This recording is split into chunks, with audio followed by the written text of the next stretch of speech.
Hello সবাইকে, আসসালামু আলাইকুম। আমি দেওয়ান ফারজানা। এটা হচ্ছে আমরা বরযাত্রী। তো বরযাত্রী কী করছে? এখন গেট ধরবে, তাই না? আমরা তো বরযাত্রী হয়ে গেছি, যেহেতু আমাদের তো গেট ধরবি। বিয়ের কিন্তু মেইন মজাই হচ্ছে আমার কাছে মনে হয় বরযাত্রী গেট ধরাটা। এটার মধ্যে যে একটা আনন্দ হয়, এটাই আপনাদের সাথে শেয়ার করব। আর সবথেকে বড় কথা, একদম রিয়েল কথাবার্তাগুলোই শেয়ার করব। এখানে আমি কোনো এডিট করিনি, আমি কোনো ভয়েস দিইনি, কিছু দিইনি। আমরা হচ্ছে দুলার সাথে, দুলার হচ্ছে দুই বোন আছে, মানে আমার দেবরের দুই বোন ভাবিরা আমরা সবাই দাঁড়িয়েছি। এখন হচ্ছে বরযাত্রীকে আমরা, এদিকে হচ্ছে আমার ননদ হচ্ছে পিকচার তোলা শুরু করছে। যাই হোক, খুবই আনন্দ করেছি। এই টাইমটা যে বিয়ের মধ্যে কি মজা হয়, আমার কাছে মনে হয় বিয়ের সব থেকে বেশি মজা হয় এই টাইমটা আসলে। তারপরে দেওরের পাশে, যেহেতু দেবরের পাশে দাঁড়াইতে পারছে, এটা আমার কাছে অনেক ভালো লাগছে।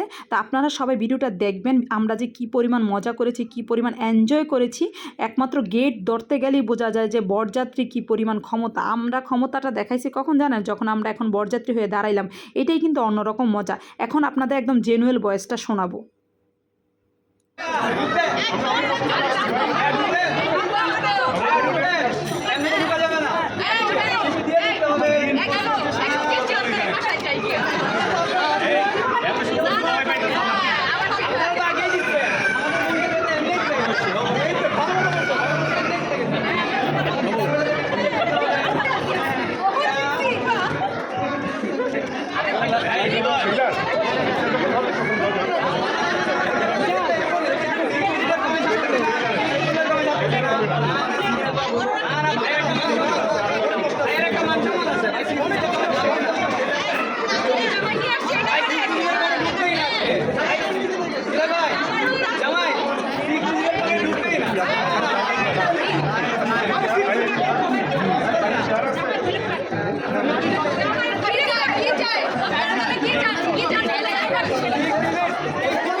আপনারা সবাই দেখতেই পাইলেন এতক্ষণ আমরা কি মজা করলাম। অবশেষে হচ্ছে অনেক টাকা দিয়ে আমরা গেট থেকে উদ্ধার হইতে পেরেছি।